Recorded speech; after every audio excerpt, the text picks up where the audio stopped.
AP ముఖ్యమంత్రి చంద్రబాబు నాయుడు గారి మాటల్లో నిజాయితీకి, నిబద్ధతకు, విశ్వసనీయతకు అమరావతిలోనే ఇప్పుడు ఒక పెద్ద అగ్ని పరీక్ష ఎదురు కాబోతోంది. తొలి విడతలో భూములు తీసుకున్నప్పుడు పలువురు రైతులు ల్యాండ్ పూలింగ్ లో తమ భూములు ఇచ్చేందుకు ముందుకు రాలేదు. వారి మీద 2013 భూసేకరణ చట్టాన్ని ప్రయోగించి బలవంతంగా వారి నుంచి భూముల్ని ప్రభుత్వం తీసుకోబోతోంది. ఇందుకోసం నోటిఫికేషన్ ఇచ్చింది. 22 గ్రామాల పరిధిలో 216 ఎకరాలను ఇలా భూసేకరణ ద్వారా రాష్ట్ర ప్రభుత్వం తన ఆధీనంలోనికి బలవంతంగా తీసుకోబోతోంది. అయితే ఈ 216 ఎకరాలకు ఎంత ధర చెల్లిస్తారు అన్నది ఇప్పుడు ప్రధాన ప్రశ్న. చంద్రబాబు నాయుడు గారు రీసెంట్ గానే చెప్పారు, అమరావతి ప్రాంతంలో ఇప్పటికే ఎకరా 10 కోట్ల రూపాయలు పలుకుతోంది అని చెప్పారు. చంద్రబాబు నాయుడు గారు అధికారంలో ఉన్న ఈ రోజుల్లోనే కాదు, 2020 జనవరిలో కూడా ఇదే మాట మాట్లాడారు చంద్రబాబు నాయుడు గారు. జగన్మోహన్ రెడ్డి ముఖ్యమంత్రిగా ఉన్న సమయంలోనే అమరావతిలో ఇప్పటికే ఎకరం 10 కోట్ల రూపాయల మేర ధర పలుకుతోంది. ఒకవేళ మీరు రాజధానిని ఇంకో చోటికి మార్చాలి అనుకుంటే భూములు ఇచ్చిన రైతులకు ఎకరాకు 10 కోట్ల రూపాయలు చొప్పున పరిహారం చెల్లించాలి, కనీసం 5 కోట్ల రూపాయలైనా ఇవ్వాల్సి ఉంటుంది అని ఆ రోజు చంద్రబాబు నాయుడు గారు డిమాండ్ చేశారు.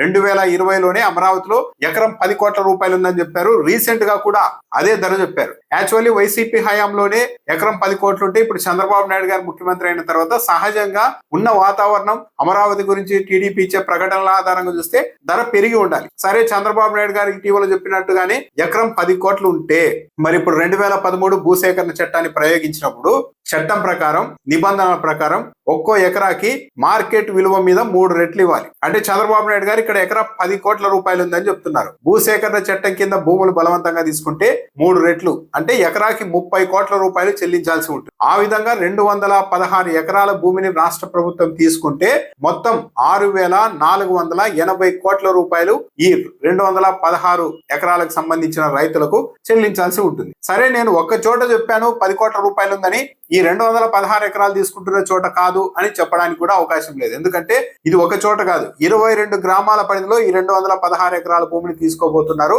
ఉండవల్లిలో అమరావతి వరద నీటిని ఎత్తిపోసేందుకు ఏర్పాటు చేస్తున్న పంపింగ్ కేంద్రానికి సంబంధించిన భూమి కూడా ఈ 216 ఎకరాల్లో ఉంది. కాబట్టి ఇప్పుడు చంద్రబాబు నాయుడు గారు నిజంగానే అమరావతిలో ఎకరం 10 కోట్ల రూపాయలు ఉంది అని తాను చెప్పింది నిజమైతే ఇప్పుడు భూసేకరణ చట్టం ప్రకారం అక్కడ రైతులకి ఎకరాకి 3 కోట్ల రూపాయల మేర చెల్లించాలి. ఒకవేళ చెల్లించకపోతే చంద్రబాబు నాయుడు గారు అమరావతిలో ఎకరం 10 కోట్ల రూపాయలు పలుకుతోంది అని చెప్పిన మాట అవాస్తవం అని తేలిపోతుంది. ఈ మధ్యనే ఎకరం 10 కోట్ల రూపాయలు పలుకుతోందని స్టేట్మెంట్ ఇచ్చి ఇప్పుడు ఈ భూసేకరణ చట్టం విషయంలో మాత్రం వాల్యూ అంత లేదు బహిరంగ మార్కెట్ లో అని చంద్రబాబు నాయుడు గారు ఒకవేళ చెబితే అది రైతుల్ని మోసం చేయడం, రైతుల్ని ముంచడమే అవుతుంది. చంద్రబాబు నాయుడు గారు రైతుల విషయంలో ఇంత నిజాయితీగా ఉంటారా అన్నది అనుమానం. ఎందుకంటే ఈ 216 ఎకరాల భూమి చంద్రబాబు నాయుడు నిర్ణయాలకు వ్యతిరేకంగా నిలబడిన రైతులకు సంబంధించి ల్యాండ్ పూలింగ్ ని వాళ్ళు వ్యతిరేకించారు. అందుకే వాళ్ళ మీద బలవంతంగా భూసేకరణ చట్టాన్ని ప్రయోగించబోతున్నారు. తన నిర్ణయాన్ని ల్యాండ్ పూలింగ్ లోనికి రాని ఈ రైతుల విషయంలో చంద్రబాబు నాయుడు గారు కనికరం చూపుతారా? నిజాయితీగానే తాను చెప్పినట్టు ఎకరం 10 కోట్ల రూపాయలు ఉందన్న మాట కట్టుబడి ఎకరాకు 30 కోట్ల రూపాయలు వెలికిస్తారా? ఒకవేళ అలా ఇస్తే ఇప్పటికే చంద్రబాబు నాయుడు గారిని నమ్మి ల్యాండ్ పూలింగ్ లో భూములు ఇచ్చిన వాళ్ళందరూ కూడా రైతులు దిక్కలు చూసే పరిస్థితి ఉంటుంది. చాలా పెద్ద తప్పు చేశాం, మనం కూడా ఇవ్వకుండా ఉంటే ఈ రోజు భూసేకరణ చట్టం కింద ఎకరా 30 కోట్ల రూపాయలు వచ్చేది అని వాళ్ళు కూడా బాధపడే అవకాశం ఉంటుంది. దీన్ని చూసి రెండో విడతలో ల్యాండ్ పూలింగ్ కి భూములు ఇచ్చే వాళ్ళు కూడా వెనుకడుగు వేసే అవకాశం ఉంటుంది. ఇచ్చే వాళ్ళు ఇచ్చుకొని మనం అలాగే పెట్టుకుంటే ఒకరోజు మనకి కూడా ఇలా భూసేకరణ చట్టం కింద భారీగా డబ్బులు వస్తాయన్న ఆలోచనకు వెళ్తే రెండో విడత భూసేకరణలో కూడా ఇబ్బందులు వస్తాయి. ఇవన్నీ గుర్తు పెట్టుకొని చంద్రబాబు నాయుడు గారు ఈ 216 ఎకరాల రైతుల విషయంలో కఠినంగానే వ్యవహరించే అవకాశం ఉంది. చంద్రబాబు నాయుడు గారు సహజంగా అయితే 10 కోట్ల రూపాయలని నేను మాట ఇచ్చాను కాబట్టి, చెప్పాను కాబట్టి ఎకరాకు 30 కోట్ల రూపాయలు ఇవ్వాల్సిందే చట్టం ప్రకారం అనేంత నిజాయితీగా చంద్రబాబు నాయుడు గారు నిలబడతారా అన్నది అనుమానం. చూడాలి. మరి 216 ఎకరాల భూమికి భూసేకరణ చట్టాన్ని ప్రయోగిస్తున్నారు కాబట్టి 3 రెట్లు అంటే చంద్రబాబు నాయుడు గారు చెప్పినట్లు 10 కోట్ల రూపాయల మీద 3 రెట్లు ఇస్తారా, లేకుంటే ఈ రైతుల్ని దెబ్బతీయడానికి ఇంకో లెక్క చెప్తారా అన్నది చూడాలి. ఒకవేళ చంద్రబాబు నాయుడు గారు